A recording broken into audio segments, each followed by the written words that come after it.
Now, I got to tell you, after having spent a year walking with the Lord, getting closer, being a better father, being a better husband, standing up and fighting on the floor of the United States Senate, the answer that I thought I got from God was He was going to take my son. I remember very clearly they went to see the doctor to see if there was anything they can do. And they did an examination. They brought me into this little cubbyhole room, little conference room. And they closed the door. And he said, now, I have to give you your options. He said, the first option. He says, I understand your position, but the first option is you could have an abortion. The very moment he said abortion, the lights in the room went out and the room went completely dark. And nervous laughter, I said, I guess that answers your question. We didn't have an abortion. We didn't give him a death sentence. We gave him a name, Gabriel. And we fought for his life, but we failed.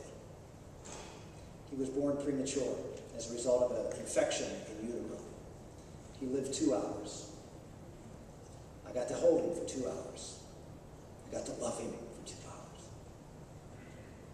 How many lives know only love? I was an angry man. I was a pro-life man, an angry man. And Lloyd Ogilvie and so many others said, Rick, just pray for understanding. God will give you the gift of understanding. So I prayed, and I prayed. And my wife, she prayed, but she did more than that. She wrote and wrote and wrote. She always kept a diary for our children, the sonogram pictures, little notes about what happened at her appointments, just to let our children know how much they were loved from the moment we knew about them. And so she wrote to Gabriel over and over, late at night, as she went through this. At the end, she shared those letters with her mother. And eventually they were published in a little book called Letters to Gabriel. That book sold 25,000 copies and saved hundreds and hundreds of lives, maybe thousands. The last time I was here, a woman came up to me and said, you helped me so much. Your wife helped me so much in dealing and coping with grief. I had a woman yesterday, 2 days ago, when I was going into Fox to do Greta's show. I passed her in the elevator. She said, you're Senator Santorum? I said, yes. She goes, thank you for your wife's book. It changed my life.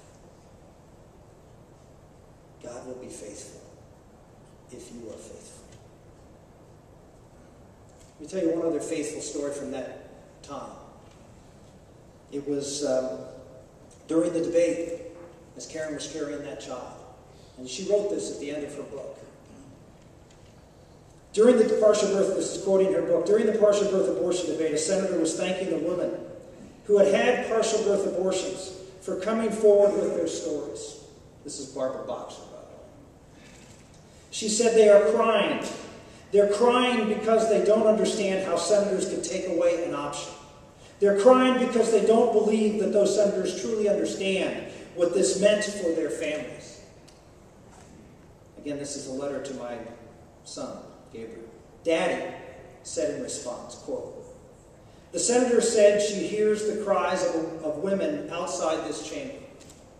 We would be deafened by the cries of children who are not here to cry because of this procedure.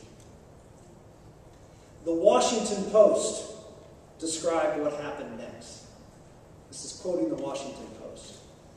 Republican Senator Rick Santorum turned to face the opposition and in a high pleading voice cried out, where do we draw the line? Some people have likened this procedure to an appendectomy.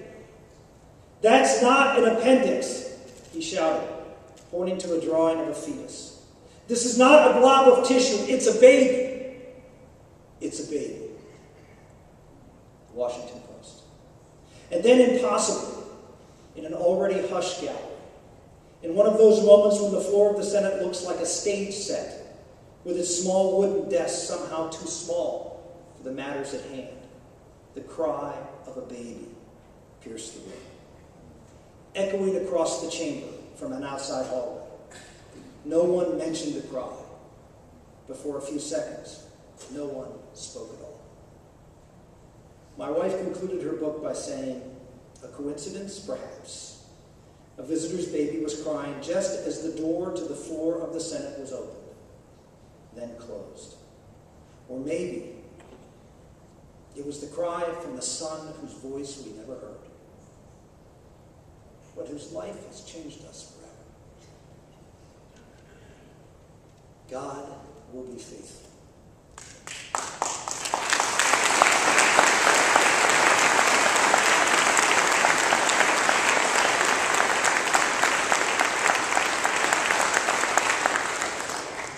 I'm used to being attacked for being pro-life.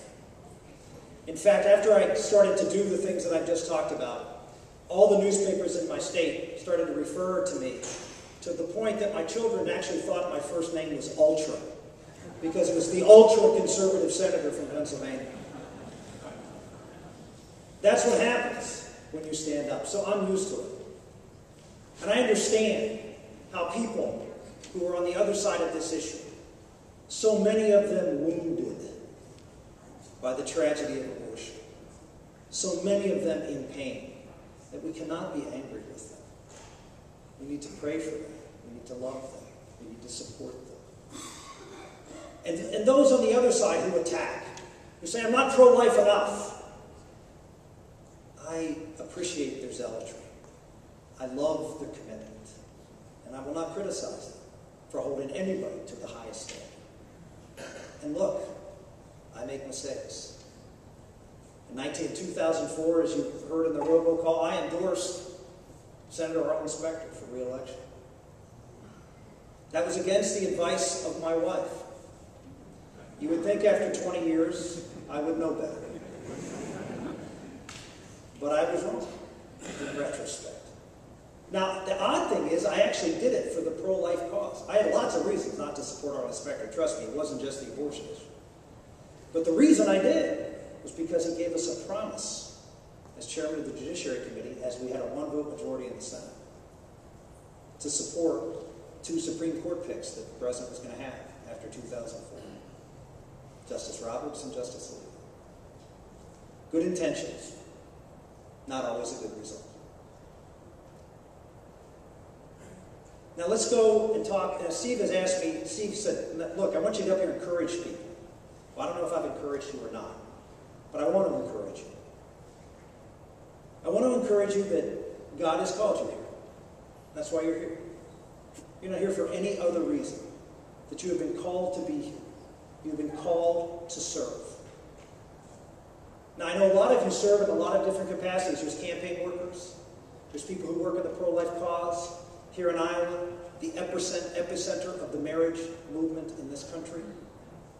I understand. I understand how difficult it is. I understand that, particularly with marriage, that you've confronted some difficult times.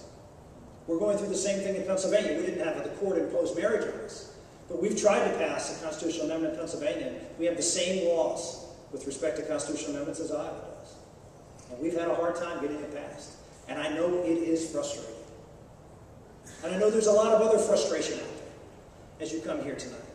Ralph talked about the litany of things that are going on.